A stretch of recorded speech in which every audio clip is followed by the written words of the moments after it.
Imagine a quiet town shaken by a brutal crime. The killer always seems one step ahead. The usual investigative methods have hit a dead end. Fear is spreading, and the public is desperate for answers. That's where the profilers come in, experts who dig into the darkest parts of the human mind to find patterns, predict behavior, and track down the criminals who terrify us most. But who are these specialists?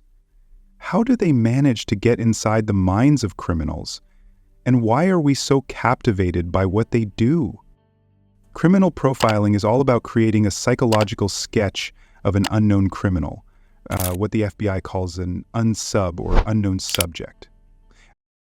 It's a method used to dig into a criminal's mind and helping investigators predict actions and patterns and most importantly, catch dangerous people. Profiling, as we know it today, started to form in the 1970s and 80s thanks to FBI agents like John Douglas and Robert Ressler. They were among the first to propose that certain patterns in how crimes are committed might reflect the criminal's personality, past experiences, or trauma. After years of studying violent criminals, they created methods to connect crime scene details with personal backgrounds and motives. This work became the basis of modern profiling techniques. Books like Mindhunter showcase how their insights transformed investigations, encouraging detectives to look beyond physical evidence and understand the psychology of offenders. Believe it or not, some early profiling cases were shockingly accurate, almost like a real-life Sherlock Holmes moment. In the case of the Mad Bomber of New York City in the 1950s, Dr. James Brussel, a psychiatrist, created one of the first criminal profiles ever used. Based only on crime scenes and letters sent by the bomber, Brussel described the unsub as an unmarried middle-aged man of Eastern European descent, and, most bizarrely, he predicted the bomber would be wearing a double-breasted suit. When they arrested George Metesky, he fit the description perfectly and was even wearing a double-breasted suit. This story remains legendary in profiling history and underscores the uncanny potential of this technique when done right. In simpler terms, criminal profiling helps detectives make educated guesses about the type of person behind a crime when they don't yet know who that person is. By examining clues from the crime scene, the way the crime was committed, and details about the victim, profilers try to piece together the likely characteristics of the unknown criminal. One fascinating aspect of profiling involves understanding how far a killer is willing to travel from home to commit a crime. Studies have shown that most serial killers commit crimes within what's called their comfort zone, the area they know well and can navigate easily. Profilers use this geographic profiling to predict where a killer lives or hangs out, helping law enforcement focus their search area. The logic behind it is that serial killers, like everyone else, are creatures of habit. They don't want to risk getting lost or caught in unfamiliar territory. Profilers work by analyzing three primary elements in each case: the modus operandi, the signature, and victimology. These aren't just technical terms, they are windows into the mind of a killer. Criminal profiling often begins with one basic but powerful question: is the criminal organized or disorganized? Organized killers tend to be more meticulous, planning out every detail and leaving little evidence behind. Disorganized killers, on the other hand, act impulsively, often in a fit of rage or mental distress.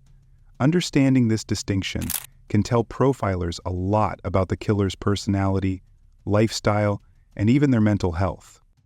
While the modus operandi, or MO, might change over time to avoid getting caught, the signature is personal and rarely changes. It's the unique mark the criminal leaves behind, driven by an emotional or psychological need. This is where profilers tap into the deep emotions behind the crime, like a desire for control, attention, or revenge. Every case centers on the victims.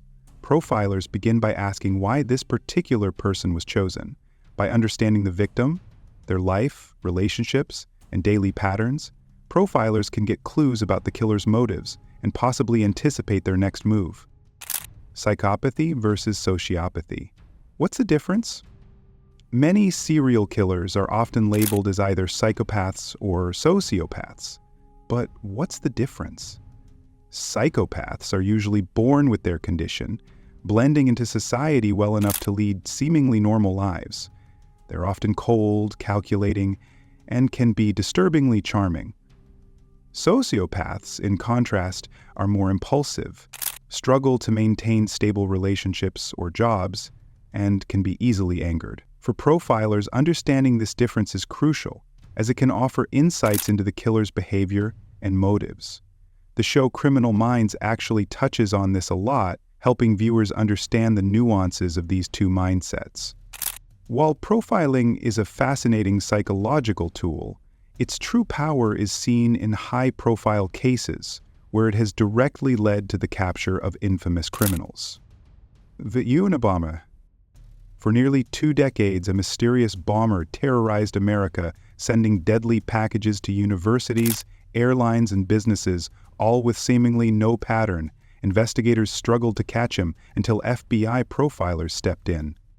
They created a psychological profile suggesting the bomber was highly intelligent but socially isolated, with strong anti-technology beliefs. This description fit Ted Kaczynski, a former math professor, who had left society to live in a remote cabin, harboring a deep resentment toward modern technology. When Kaczynski's brother recognized Ted's ideas and writing style in the Unabomber's published manifesto, the FBI had their man. The profile of an intelligent loner had pointed them right to Kaczynski, showing how profiling can bring focus to the most challenging investigations. The Green River Killer. In the 1980s and 90s, a serial killer haunted Seattle's Green River area, targeting young women and leaving their bodies in remote spots. Detectives were desperate for answers. Profilers from the Behavioral Analysis Unit, BAU, stepped in and painted a picture of the killer, an ordinary, working-class man who was calm on the surface but filled with hidden rage. They believed he felt a need for power and chose vulnerable victims, which helped police focus on certain suspects. After years of terror, DNA evidence eventually led to Gary Ridgway, a seemingly quiet truck painter. Profilers had been right about his background and behaviors, proving how powerful profiling can be in exposing hidden traits. The Beltway Snipers. In 2002, a string of random sniper attacks paralyzed Washington, D.C. People were too scared to even pump gas or go grocery shopping. The attacks seemed unpredictable, leaving police with few leads. But FBI profilers suggested a unique insight. They believed the sniper was not acting alone. They predicted a mentor-mentee relationship, an older person influencing a younger one. This insight was crucial and led police to look for a team. Soon, they identified John Allen Muhammad and his teenage accomplice, Lee Boyd Malvo. The prediction of a team dynamic had been spot on, helping to catch the snipers and end the terror. These cases show how profiling can move from theory to reality, turning psychological insights into practical results that save lives and bring criminals to justice. Female serial killers are rarer but different. Did you know that female serial killers make up only 15% of all serial killers? Profilers have found that their motives, methods, and even victim profiles often differ from their male counterparts.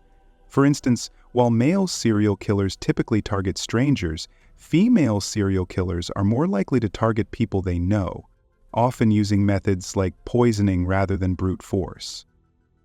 One of the most shocking challenges faced by profilers is what some call involuntary empathy. As profilers delve deeply into a killer's mindset, they sometimes experience disturbing flashes of empathy, momentarily seeing the world as the killer does. This ability to think like a killer can be an incredibly valuable tool, but it also takes an emotional toll on the profiler, as they often have to revisit dark places to understand motives fully. This struggle has led to high levels of burnout PTSD, and other mental health issues among profilers. Thanks for joining us on this journey into the FBI techniques that reveal the motives behind dark crimes. If you enjoyed today's episode, please like, subscribe, and share your thoughts.